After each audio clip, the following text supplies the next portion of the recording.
Welcome to Law & More. My name is Kate Ryan. I'm a partner at IBB and a family lawyer. This is a special series and one of 3 episodes where I will be inviting a guest speaker who is a divorce or separation coach to talk to me about the benefit of coaching for clients that are going through a divorce, a separation or a family breakup. The reason that I'm talking to these 3 coaches is because IBB are launching a coaching service. This is really important because having coaches available at the very beginning of your journey will help your emotional and mental well-being and will also support the decisions that you may need to make during the legal process. In this episode, I will be speaking to Tom Nash, who is Mr. Divorce Coach, a divorce and separation coach. Tom, I wondered if I could ask you, please, what brought you to your role as Mr. Divorce Coach? Like a lot of divorce coaches, it was my own personal lived experience. I was actually a young child of divorced parents from around about 3 years old, and then later in life as the adult husband, now ex-husband, father, co-parent, step-parent of my own blended family. So I've been living in the sphere of divorce, separation and co-parenting for almost 40 years, longer than I care to remember. So it's that lived experiences from childhood and adulthood, kind of learning to get through my own stuff.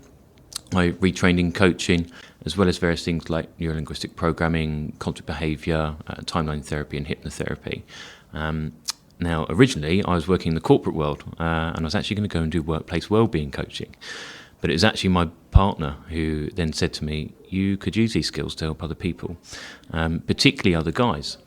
We had a quick search one night for divorce coaches, and after 4 or 5 pages of Google, we couldn't find one chap doing this. And it just seemed like a different approach to traditional talk therapies or counselling, and where I actually find a lot of clients that want to look at the current and future as opposed to the past and looking back.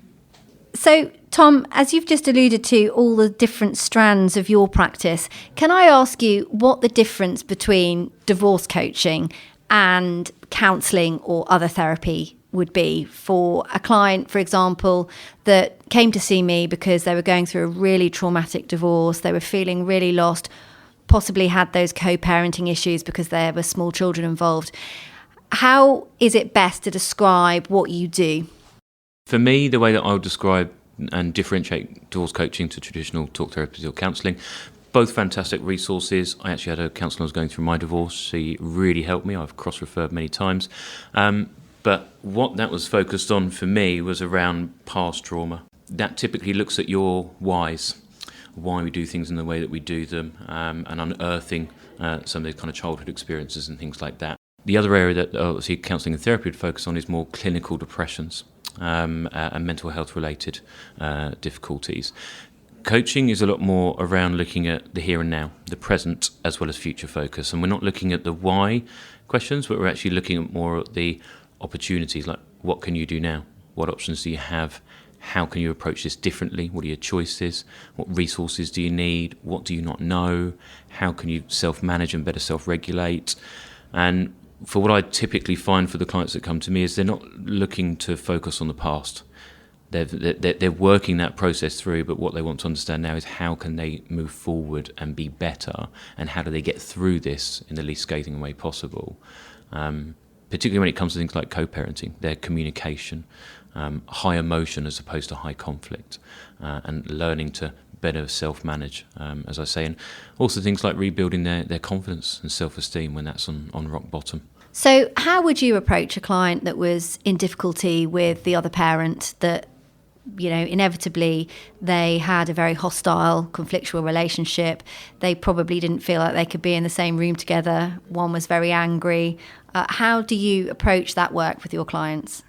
I mean, in the first instance, probably to point out around, again, with coaching, it's also about looking at oneself. So it's very self-reflective. So in that instance, I would be helping people understand what parts they may be playing in this. It's not about blame, it's about cause and effect, the events that lead to.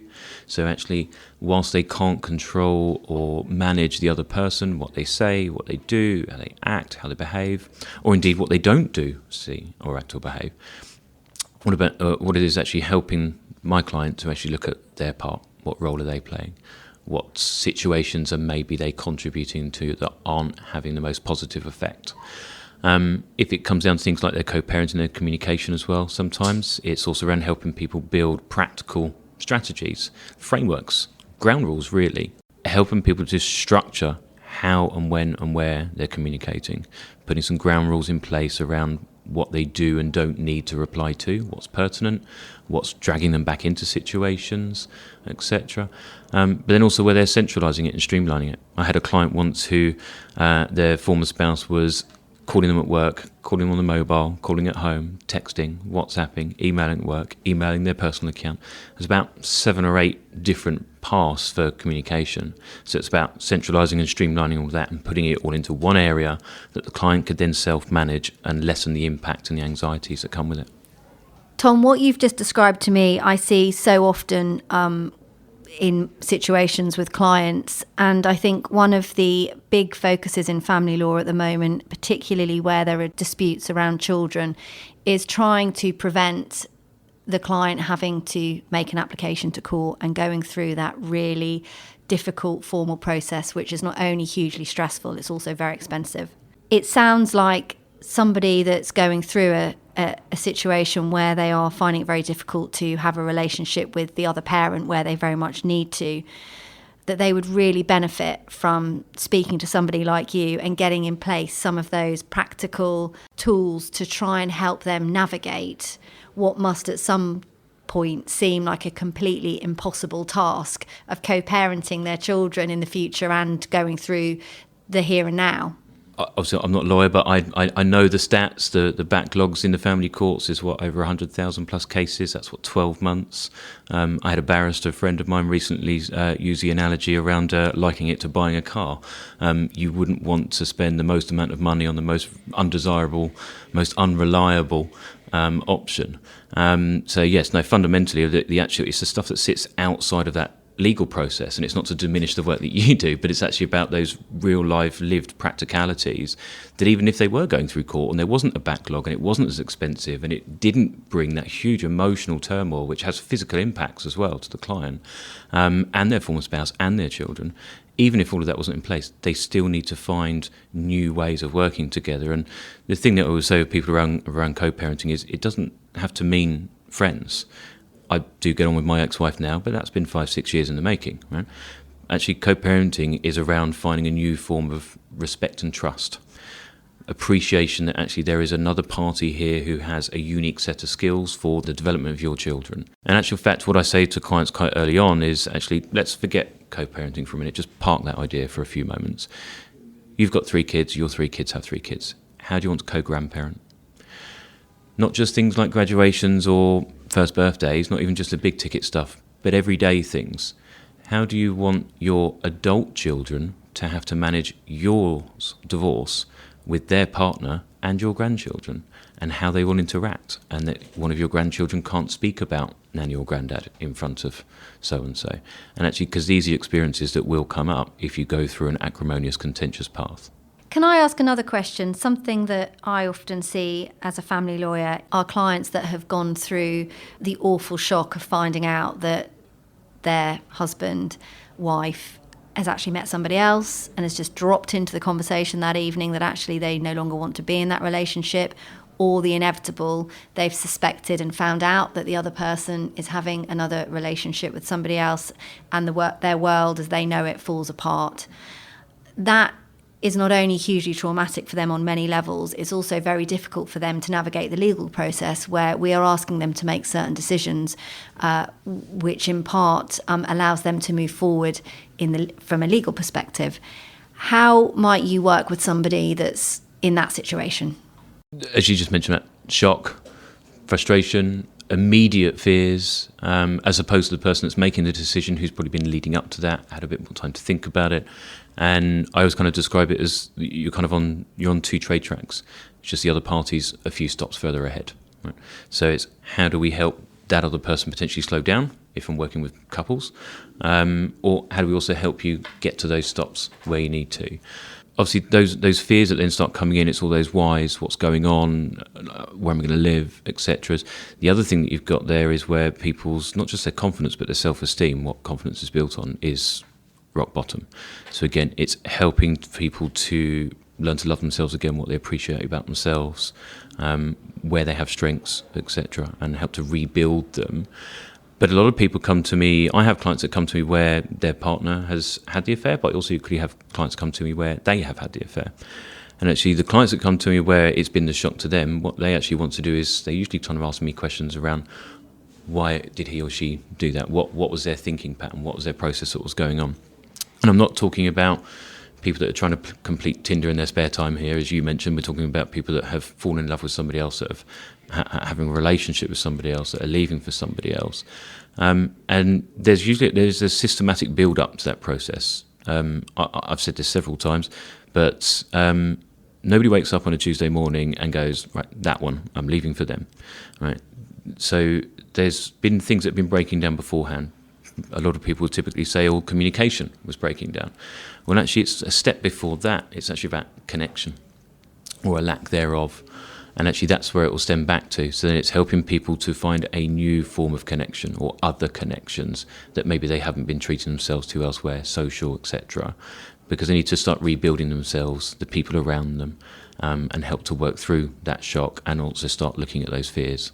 And as you mentioned, perhaps looking at it from the person that has given the news and is the one that has to deliver the statement about wanting to be out of the relationship, packing their bags and having to leave. How about that's from that side of the story? There's a very common misconception that the quote-unquote leaver rides off into the sunset on a unicorn, happy as Larry. Again, not talking about the people that are serial cheaters here for various different reasons, but people that have met someone, fallen in love, etc. They carry a huge amount of guilt and weight, self-resentment, shame, the obvious things. More so than that, where that actually stems from is actually typically it will conflict with their belief system or their values hierarchy. So actually it causes a huge internal conflict, and actually they can despise themselves more than anybody else can. And also from a societal view, as opposed to these people are inherently bad, they're evil, they've hurt someone, so they also have to effectively slink off and hide under a stone, and they're not allowed to talk about what they're going through. So again, it can actually, it's like a double-edged sword. And actually, when I'm working with those clients, it's also helping them to go through various different processes of reflection. They do need to take accountability for their actions and understand what those implications are to other people, so they can sit in the other person's chair or the other person's shoes and understand what it might be like for them. But then it's also about how do they kind of show that recompense. So how can they show up in their actual actions and behaviours?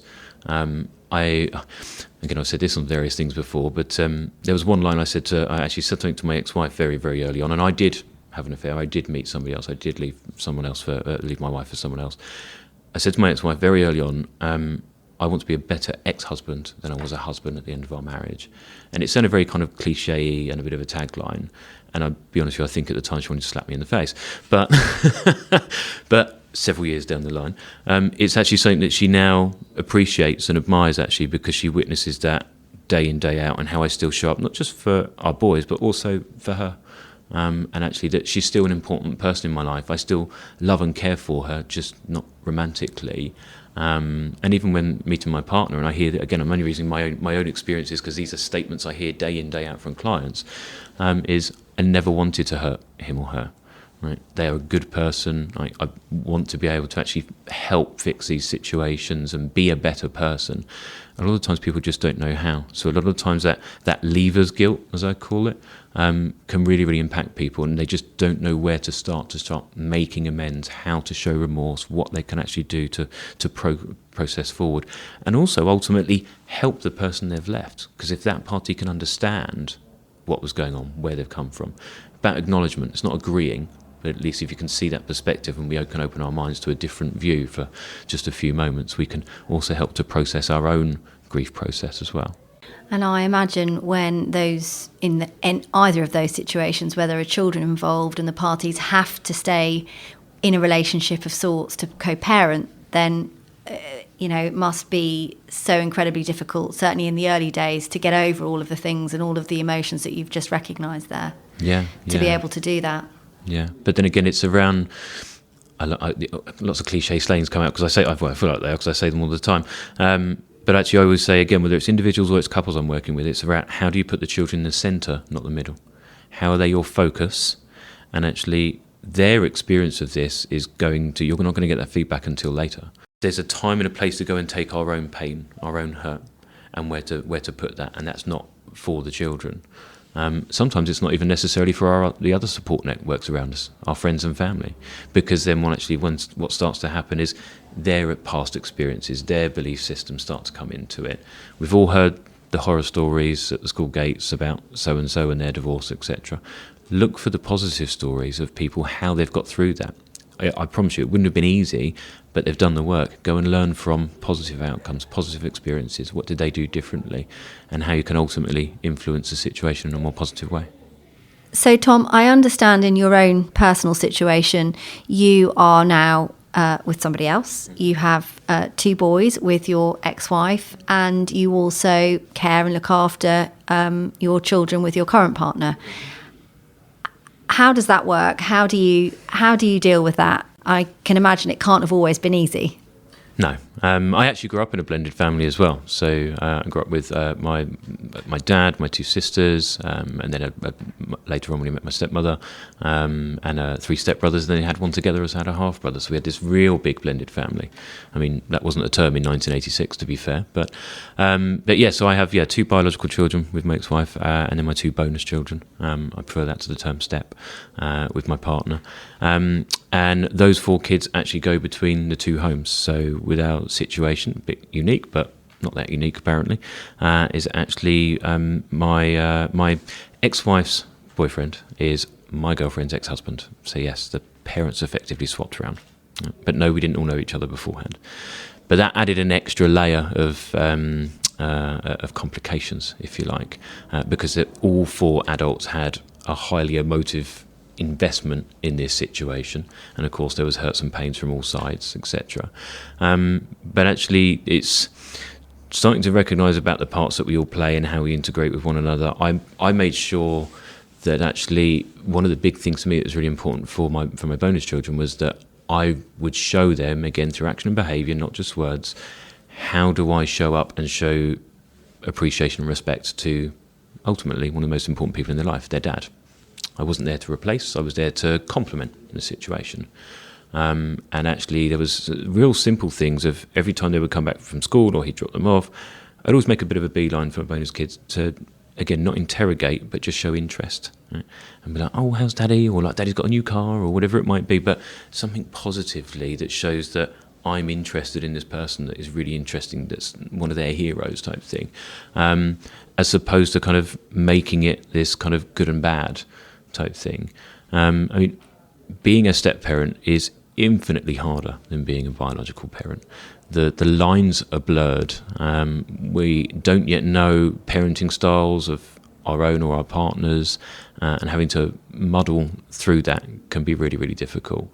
I mean, there's various statistics out there anyone can go and have a look at around 2nd and 3rd relationships not working.